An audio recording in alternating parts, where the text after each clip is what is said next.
Chapter 13. The remainder of Anne's time at Uppercross, comprehended only 2 days, was spent entirely at the mansion house, and she had the satisfaction of knowing herself extremely useful there, both as an immediate companion and as assistant in all those arrangements for the future which, in Mr. and Mrs. Musgrove's distressed state of spirits, would have been difficulties. They had had an early account from Lyme the next morning. Louisa was much the same. No symptoms worse than before had appeared. Charles came a few hours afterwards to bring a later and more particular account. He was tolerably cheerful.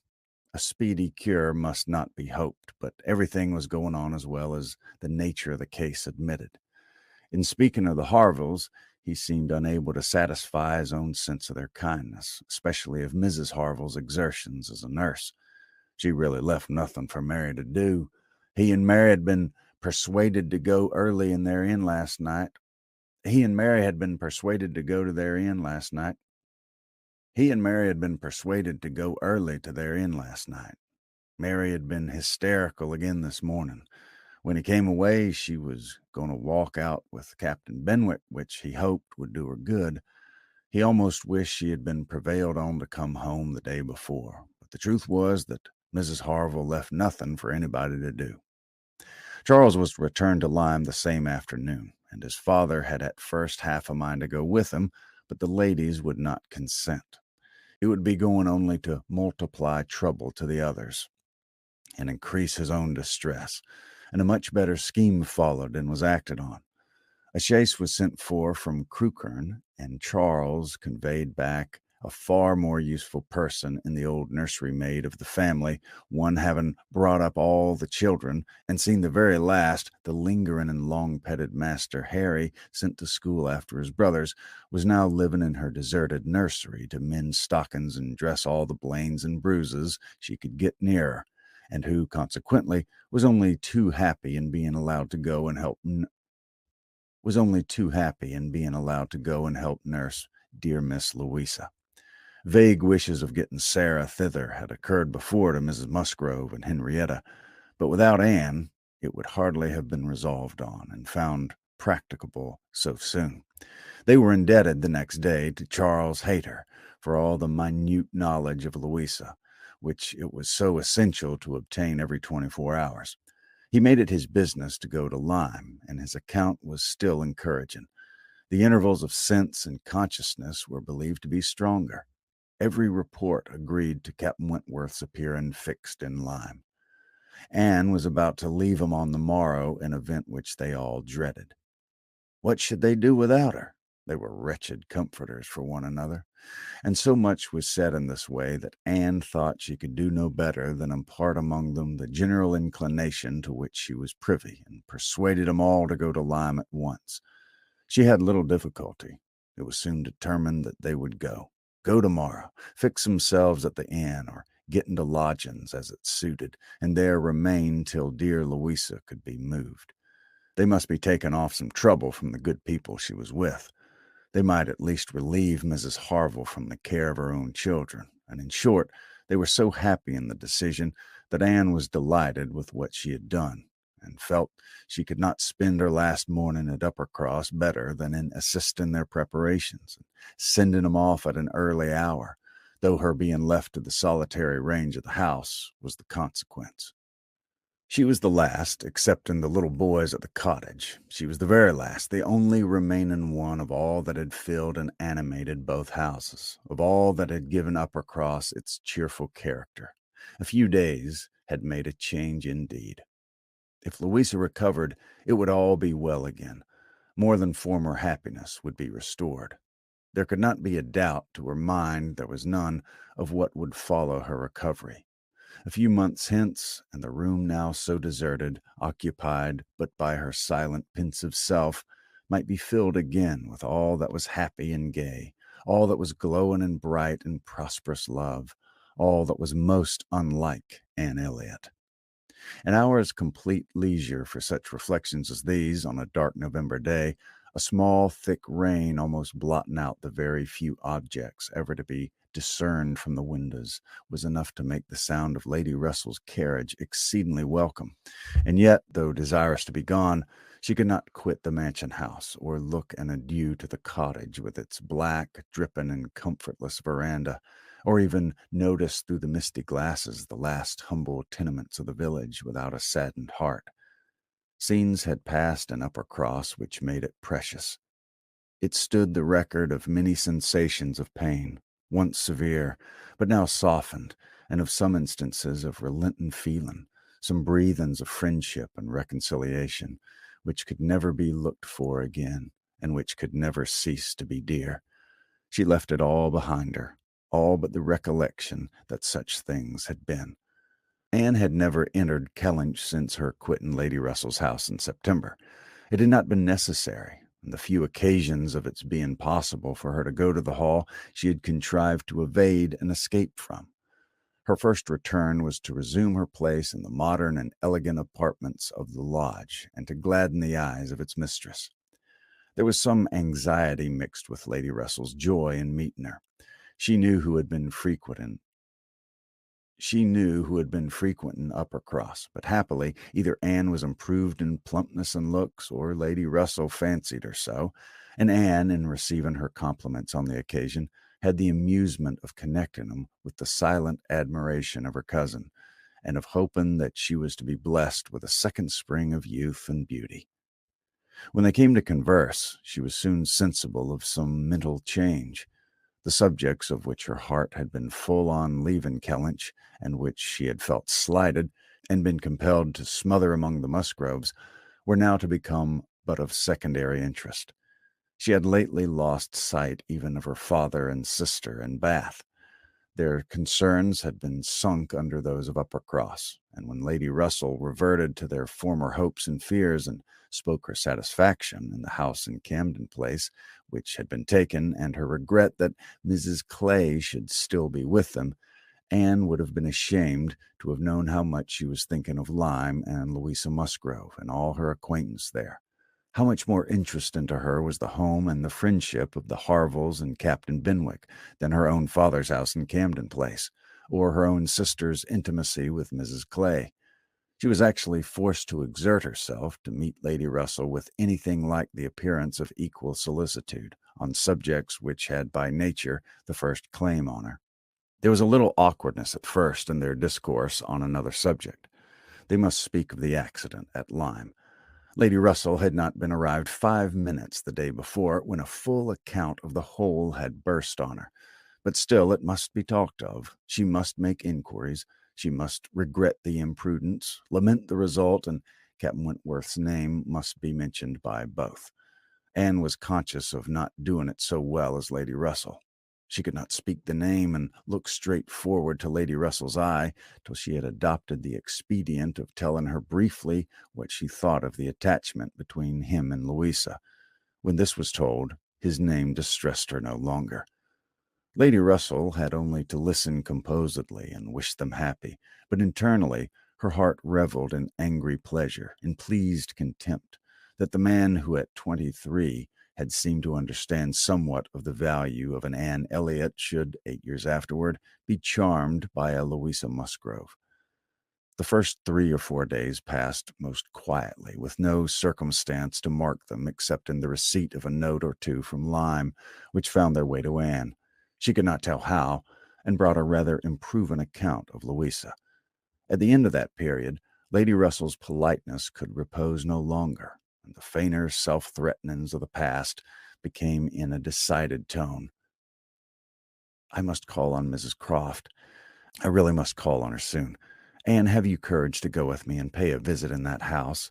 It'll be some trial to both of us. Anne did not shrink from it. On the contrary, she truly felt, as she said, in observing, I think you're very likely to suffer the most of the two. Your feelings are less reconciled to the change than mine. By remaining in the neighborhood, I'm to become inured to it. She could have said more on the subject, for she had, in fact, so high an opinion of the Crofts, and considered her father so very fortunate, and his tenants felt the parish to be so sure of a good example, and the poor of the best attention and relief, that however sorry and ashamed for the necessity of the removal, she could not but in conscience feel that they were gone who deserved not to stay, and that Kellynch Hall had passed into better hands than its owners. These convictions must unquestionably have their own pain, and severe was its kind. But they precluded that pain which Lady Russell would suffer in entering the house again and returning through the well-known apartments. In such moments Anne had no power of saying to herself, "These rooms ought to belong only to us. Oh, how fallen in their destination, how unworthily occupied, an ancient family to be so driven away, strangers fill in their place." No, except when she thought of her mother and remembered where she used to sit and preside, she had no sigh of that description to heave. Mrs. Croft always met her with a kindness which gave her the pleasure of fancying herself a favorite, and on the present occasion, receiving her in that house, there was particular attention. The sad accident at Lyme was soon the prevailing topic, and on comparing their latest accounts of the invalid, it appeared that each lady dated her intelligence from the same hour of yestermorn, that Captain Wentworth had been in Kellynch yesterday, the first time since the accident, had brought Anne the last note, which she had not been able to trace the exact steps of, had stayed a few hours and then returned again to Lyme, and without any present intention of quitting it any more. He had inquired after her, she found, particularly, had expressed his hope of Miss Elliot's not being the worse for her exertions, and had spoken of those exertions as great. This was handsome, and gave her more pleasure than almost anything else could have done. As to the sad catastrophe itself, it could be canvassed only in one style by a couple of steady, sensible women whose judgments had to work on ascertained events, and it was perfectly decided that it had been the consequence of much thoughtlessness and much imprudence, that its effects were most alarming, and that it was frightful to think how long Miss Musgrove's recovery might yet be doubtful, and how liable she would still remain to suffer from the concussion hereafter.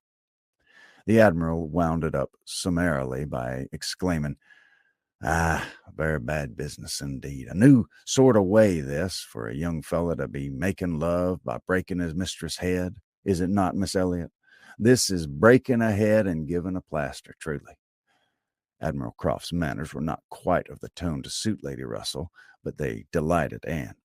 His goodness of heart and simplicity of character were irresistible. "Now, this must be very bad for you," said he, suddenly rousing from a little reverie, "to be coming and finding us here. I had not recollected it before, I declare, but it must be very bad. But now, do not stand upon ceremony. Get up and go over all the rooms in the house if you like it." "Another time, sir, I thank you, not now." "Well, whatever suits you. You can slip in from the shrubbery at any time, and there you'll find we keep our umbrellas hanging up by that door. A good place, is it not? But," checking himself, "you'll not think it a good place, for yours were always kept in the butler's room." "Ah, it's always so, I believe. One man's ways may be as good as another, but we all like our own the best. And so you must judge for yourself whether it'd be better for you to go about the house or not." Anne, finding she might decline it, did so very gratefully. "We've made very few changes either," continued the Admiral after thinking a moment. "Very few. We told you about the laundry door at Uppercross. That's been a very great improvement. The wonder was how any family on earth could bear with the inconvenience of its opening as it did so long. You'll tell Sir Walter what we've done, and that Mr. Shepherd thinks it's the greatest improvement the house ever had. Indeed, I must do ourselves the justice to say that the few alterations we have made have been all very much for the better. My wife should have the credit of them, however. I've done very little besides sending away some of the large looking-glasses from my dressing-room, which was your father's. A very good man, and very much the gentleman, I'm sure. But I should think, Miss Elliot," looking with serious reflection, "I should think he must be a rather dressy man for this time of life. Such a number of looking-glasses. Oh, Lord, there was no getting away from oneself. So I got Sophie to lend me a hand, and we soon shifted their quarters. And now I'm quite snug, with my little shaving glass in one corner and another great thing that I never go near." Anne, amused in spite of herself, was rather distressed for an answer, and the Admiral, fearing he might not have been civil enough, took up the subject again to say, "The next time you write to your good father, Miss Elliot, pray give him my compliments and Mrs. Croft's, and say that we're settled here quite to our liking, and have no fault at all to find with the place. The breakfast room chimney smokes a little, I grant you, but only when the wind is due north and blows hard, which may not happen 3 times a winter. And take it all together, now that we've been into most of the house hereabouts and can judge, there's not been one we like better than this. Pray say so with my compliments. He'll be glad to hear it. Lady Russell and Mrs. Croft were very pleased with each other, but the acquaintance which this visit began was fated not to proceed far at present, for when it was returned, the Crofts announced themselves to be going away for a few weeks to visit their connections in the north of the county, and probably not be home again before Lady Russell would be removing to Bath. So ended all danger of Anne meeting Captain Wentworth at Kellynch Hall, or of seeing him in company with her friend. Everything was safe enough, and she smiled over the many anxious feelings she had wasted on the subject. Chapter 14.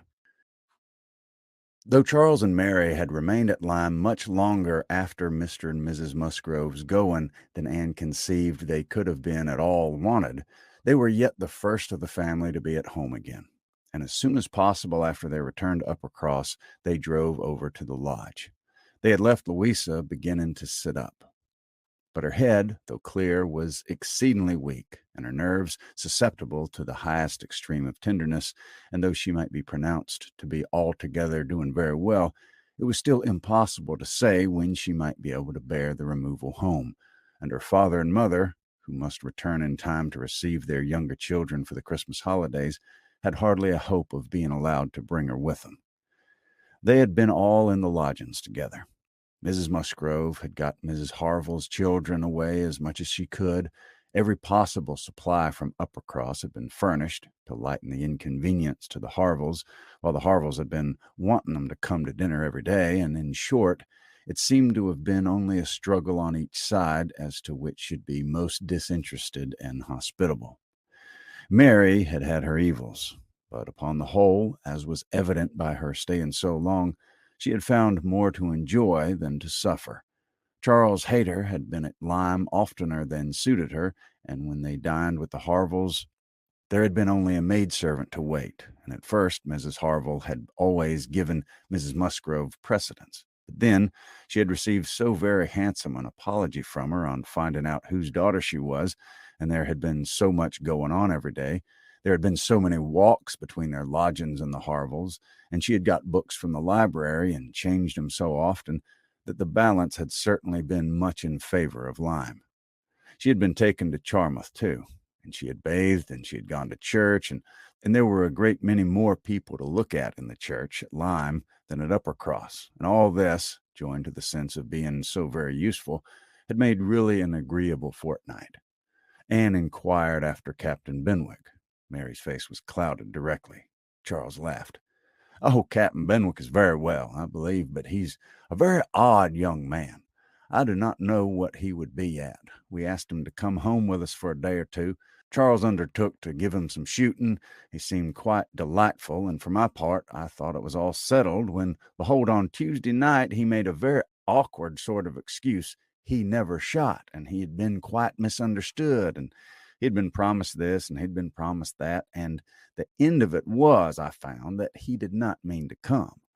I suppose he was afraid of finding it dull, but upon my word, I should have thought we were lively enough at the cottage for such a broken-hearted man as Captain Benwick."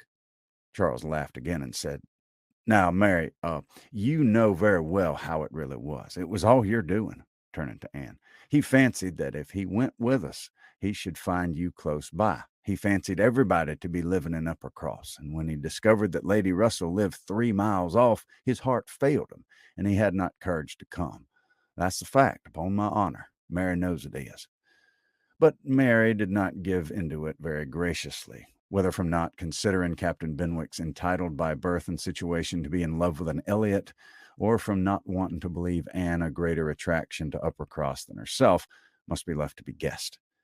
Anne's goodwill, however, was not to be lessened by what she heard. She boldly acknowledged herself flattered and continued her inquiries. "Oh, he talks of you," cried Charles, "in such terms—" Mary interrupted him. "I declare, Charles, I never heard him mention Anne twice all the time I was there. I declare, Anne, he never talks of you at all." "No," admitted Charles. I do not know that he ever does in a general way, but however, it's a very clear thing that he admires you exceedingly. His head is full of some books that he's reading upon your recommendation, and he wants to talk to you about them. He's found out something or other in one which he thinks of. Oh, I can't pretend to remember it, but it was something very fine. I overheard him telling Henrietta all about it. And then Miss Elliot was spoken of in the highest terms.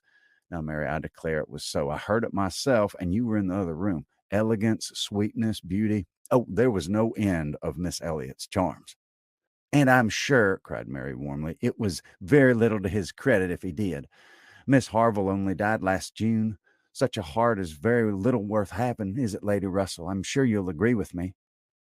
I must see Captain Benwick before I decide, said Lady Russell, smiling. And that you are very likely to do very soon, I can tell you, ma'am, said Charles, though he had not nerves for coming away with us and setting off again afterwards to pay a formal visit there. He will make his way over to Kellynch one day by himself, you may depend on it. I told him the distance and the road. I told him of the church as being so very well worth seeing, for he has a taste for those sort of things.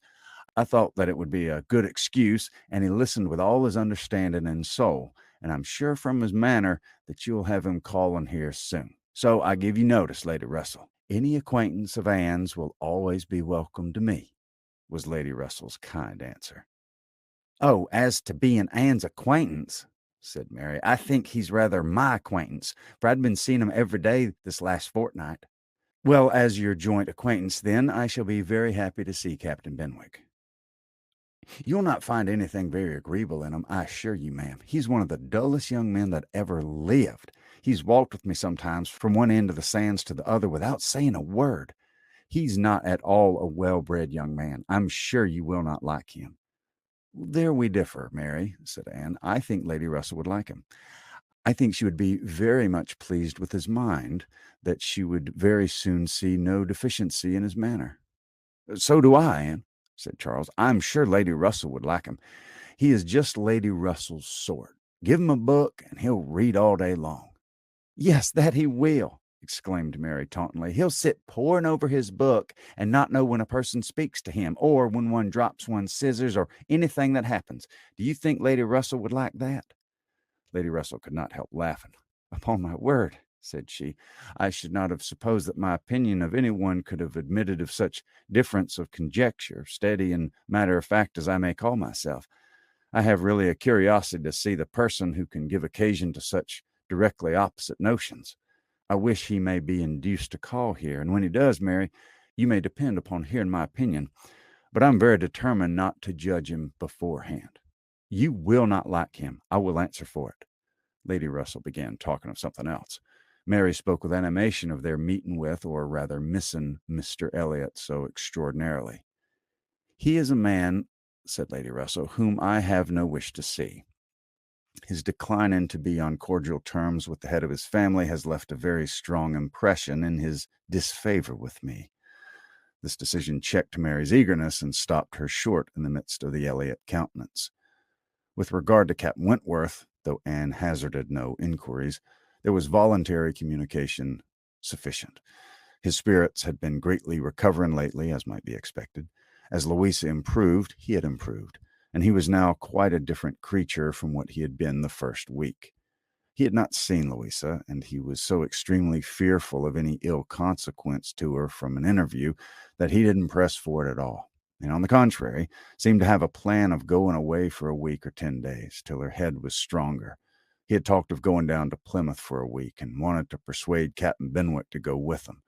But as Charles maintained to the last, Captain Benwick seemed much more disposed to ride over to Kellynch.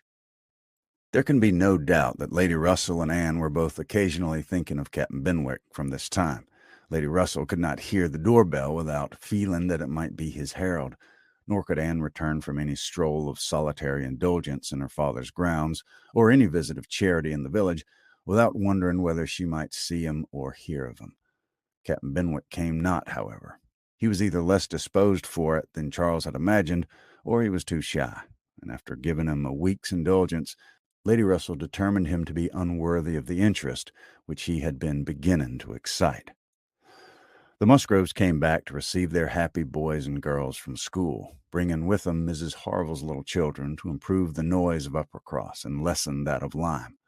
Henrietta remained with Louisa, but all the rest of the family were again in their usual quarters. Lady Russell and Anne paid their compliments to him once, when Anne could not but feel that Uppercross was already quite alive again. Though neither Henrietta, nor Louisa, nor Charles Hayter, nor Captain Wentworth were there, the room presented as strong a contrast as could be wished to the last state she had seen it in. Immediately surrounding Mrs. Musgrove were the little Harvilles, whom she was guarding from the tyranny of the two children from the cottage, expressly arrived to amuse them.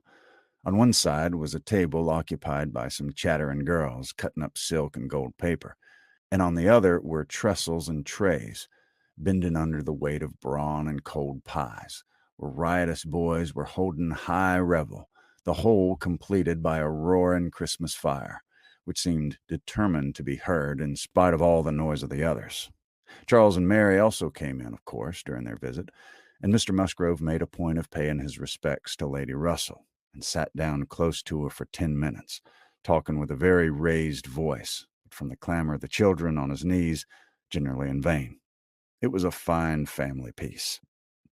Anne, judging from her own temperament, would have deemed such a domestic hurricane a bad restorative of the nerves, which Louisa's illness must have so greatly shaken.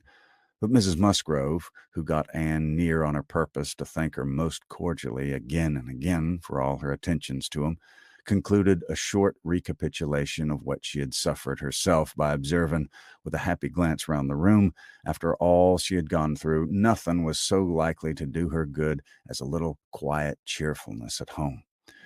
Louisa was now recovering apace. Her mother could even now think of her being able to join the party at home before her brothers and sisters went to school again. The Harvilles had promised to come with her and stay at Uppercross whenever she returned. Captain Wentworth was gone for the present to see his brother in Shropshire.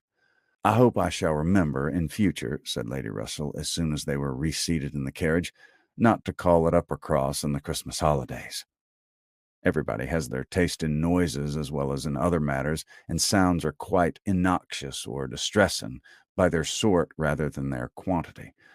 When Lady Russell, not long afterwards, was entering Bath on a wet afternoon and driving through the long course of streets from the Old Bridge to Camden Place amidst the dash of other carriages, the heavy rumble of carts and drays, the bawling of newspapermen, muffin men and milkmen, and the ceaseless clink of pattens, she made no complaint. No, these were noises which belonged to the winter pleasures. Her spirits rose under their influence, and like Mrs. Musgrove, she was feeling, though not saying, that after being long in the country, nothing could be so good for her as a little quiet cheerfulness. Anne did not share these feelings. She persisted in a very determined, though very silent disinclination for Bath, caught the first dim view of the extensive buildings, smoking in rain, without any wish of seeing them better, felt their progress through the streets to be, however disagreeable, yet too rapid, for who would be glad to see her when she arrived, and look back with fond regret to the bustles of Uppercross and the seclusion of Kellynch. Elizabeth's last letter had communicated a piece of news of some interest. Mr. Elliot was in Bath. He had called in Camden Place, had called a second time, a third, had been pointedly attentive. If Elizabeth and her father did not deceive themselves, had been taken much pains to seek the acquaintance and proclaim the value of the connection, as he had formerly taken pains to show neglect, this was very wonderful if it were true, and Lady Russell was in a state of very agreeable curiosity and perplexity about Mr. Elliot, already recanting the sentiment she had so lately expressed to Mary of his being a man whom she had no wish to see. She had a great wish to see him. If he really sought to reconcile himself like a dutiful branch, he must be forgiven for having dismembered himself from the paternal tree. Anne was not animated to an equal pitch by the circumstance, but she felt that she would rather see Mr. Elliot again than not, which was more than she could say for many other persons in Bath. She was put down in Camden Place, and Lady Russell then drove to her own lodgings in Rivers Street. Chapter 15. Sir Walter had taken a very good house in Camden Place, a lofty, dignified situation such as becomes a man of consequence, and both he and Elizabeth were settled there, much to their satisfaction. Anne entered it with a sinking heart, anticipating an imprisonment of many months and anxiously saying to herself, "Oh, when shall I leave you again?" A degree of unexpected cordiality, however, in the welcome she received did her good. Her father and sister were glad to see her, for the sake of showing her the house and furniture, and met her with kindness. Her making a fourth when they sat down to dinner was noticed as an advantage. Mrs. Clay was very pleasant and very smiling, but her courtesies and smiles were more a matter of course. Anne had always felt that she would pretend what was proper on her arrival, but the complaisance of the others was unlooked for. They were evidently in excellent spirits, and she was soon to listen to the causes. They had no inclination to listen to her. After laying out for some compliments of being deeply regretted in their old neighborhood, which Anne could not pay, they had only a few faint inquiries to make before the talk must be all their own. Upper Cross excited no interest, Kellynch very little. It was all Bath. They had the pleasure of assuring her that Bath more than answered their expectations in every aspect. Their house was undoubtedly the best in Camden Place. Their drawing rooms had many decided advantages over all the others which they had either seen or heard of, and the superiority was not less in the style of the fitting up or the taste of the furniture. Their acquaintance was exceedingly sought after. Everybody was wanting to visit them. They had drawn back from many introductions and were still perpetually having cards left by people of whom they knew nothing. Here were funds of enjoyment. Could Anne wonder that her father and sister were happy? She might not wonder, but she must sigh that her father should feel no degradation in his change, should see nothing to regret in the duties and dignities of the resident landholder, should find so much to be in vain of in the littleness of a town, and she must sigh and smile and wonder too as Elizabeth threw open the folding doors and walked with exultation from one drawing room to the other, boasting of their space, at the possibility of that woman who had been mistress of Kellynch Hall finding extent to be proud of between two walls, perhaps 30 feet asunder. But this was not all which they had to make them happy. They had Mr. Elliot, too. Anne had a great deal to hear of Mr. Elliot. He was not only pardoned, they were delighted with him. He had been in Bath about a fortnight. He had passed through Bath in November in his way to London, when the intelligence of Sir Walter's being settled there had of course reached him, though only 24 hours in the place, but he had not been able to avail himself of it. But he had now been a fortnight in Bath, and his first object on arriving had been to leave his card in Camden Place, following it up by such assiduous endeavors to meet, and when they did meet, by such great openness of conduct, such readiness to apologize for the past, such solicitude to be received as a relation again, that their former good understanding was completely reestablished. They had not a fault to find in him. He had explained away all the appearance of neglect on his own side. It had originated in misapprehension entirely. He had never had an idea of throwing himself off. He had feared that he was thrown off, but he knew not why, and delicacy had kept him silent. Upon the hint of having spoken disrespectfully or carelessly of the family and of the family honors, he was quite indignant. He who had ever boasted of being an Elliot, and whose feelings as to connection were only too strict to suit the unfeudal tone of the present day. He was astonished indeed, but his character and general conduct must refute it. He could refer Sir Walter to all who knew him, and certainly the pains he had been taken on this, the first opportunity of reconciliation, to be restored to the footing of a relation and their heir presumptive, was a strong proof of his opinions on the subject. The circumstances of his marriage, too, were found to admit of much extenuation.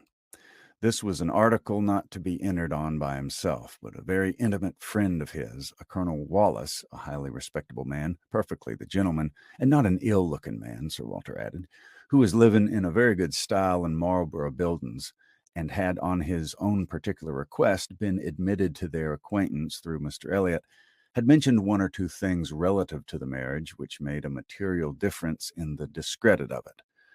Colonel Wallace had known Mr. Elliot long. had been well acquainted also with his wife, had perfectly understood the whole story. She was certainly not a woman of family, but well educated, accomplished, rich, and excessively in love with his friend. There had been the charm. She had sought him. Without that attraction, not all her money would have tempted Elliot, and Sir Walter was moreover assured of her having been a very fine woman. Here was a great deal to soften the business. A very fine woman with a large fortune in love with him. Sir Walter seemed to admit it as complete apology, and though Elizabeth could not see the circumstance in quite so favorable a light, she allowed it to be a great extenuation. Mr. Elliot had been called repeatedly, had dined with them once, evidently delighted by the distinction of being asked, for they gave no dinners in general, delighted, in short, by every proof of cousinly notice, and placing his whole happiness on being on intimate terms in Camden Place. Anne listened, but without quite understanding it. Allowances, large allowances, she knew, must be made for the idea of those who spoke. She heard it all under embellishment. All that sounded extravagant or irrational in the progress of the reconciliation might have no origin but in the language of the relators. Still, however, she had the sensation of there being something more than immediately appeared, in Mr. Elliot's wishing, after an interval of so many years, to be well received by him. In a worldly view, he had nothing to gain by being on terms with Sir Walter, nothing to risk by a state of variance. In all probability, he was already the richer of the two, and the Kellynch estate would as surely be his hereafter as the title. A sensible man, and he had looked like a very sensible man, why should it be an object to him? She could only offer one solution. It was perhaps for Elizabeth's sake. There might really have been a liking formerly, though convenience and accident had drawn him a different way, and now that he could afford to please himself, he might mean to pay his addresses to her. Elizabeth was certainly very handsome, with well-bred, elegant manners, and her character might have never been penetrated by Mr. Elliot, knowing her but in public, and when very young himself. How her temper and understanding might bear the investigation of his present keener time of life was another concern, and rather a fearful one. Most earnestly did she wish that he might not be too nice or too observant if Elizabeth were his object, and that Elizabeth was disposed to believe herself so, and that her friend Mrs. Clay was encouraging the idea seemed apparent by a glance or two between them while Mr. Elliot's frequent visits were talked of. Anne mentioned the glimpses she had had of him at Lyme, but without being much attended to. "Oh, yes, perhaps it has been Mr. Elliot. They didn't know. It might be him, perhaps." They could not listen to her description of him. They were describing him themselves, Sir Walter especially.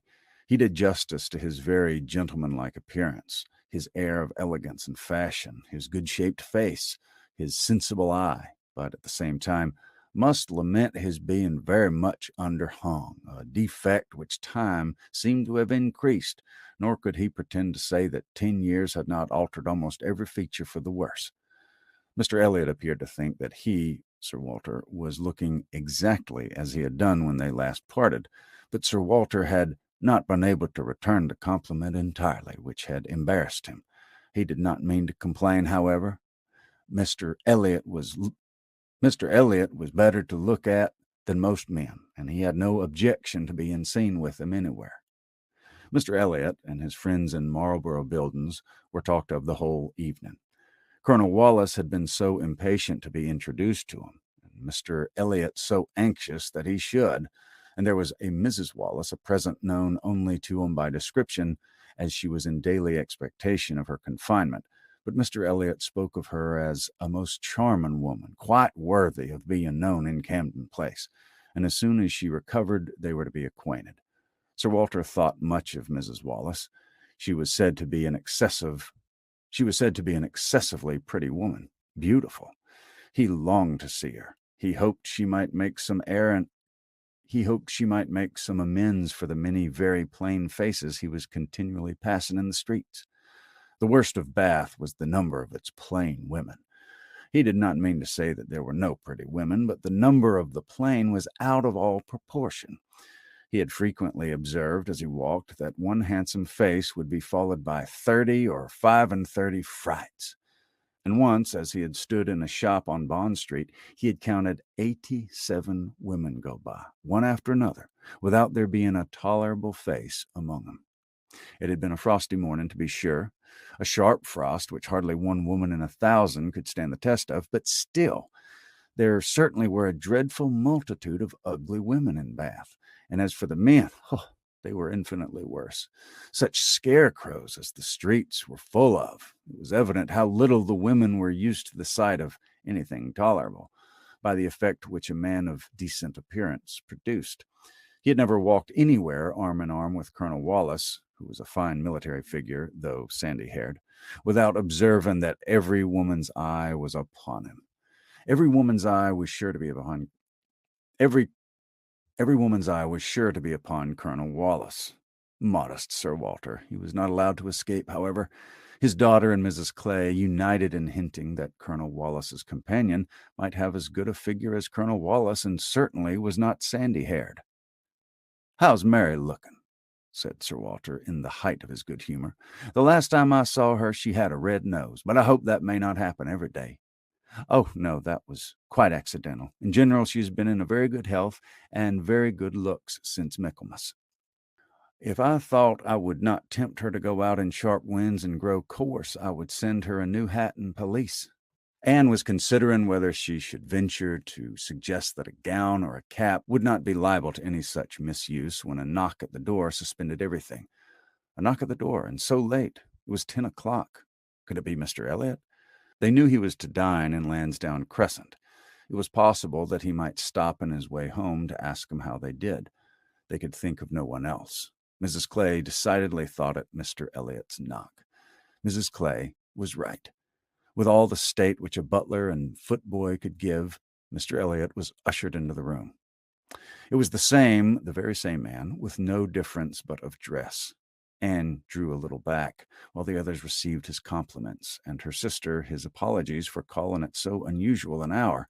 But he could not be so near without wishing to know that neither she nor her friend had taken cold the day before, which was all as politely done and as politely taken as possible. But her part must follow then. Sir Walter talked of his youngest daughter. Mr. Elliot must give him leave to present him to his youngest daughter. There was no occasion for remembering Mary.